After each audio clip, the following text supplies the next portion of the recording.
Ngayon po mag-bake po tayo ng banana muffin. Ito yung flour, flour. Tapos ito po yung baking soda, baking powder. Itin na natin banana, malalaki sila. Okay.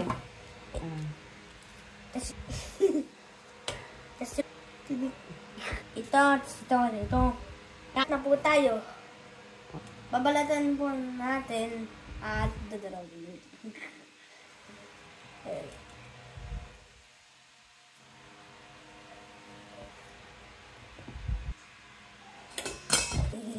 Dami yan.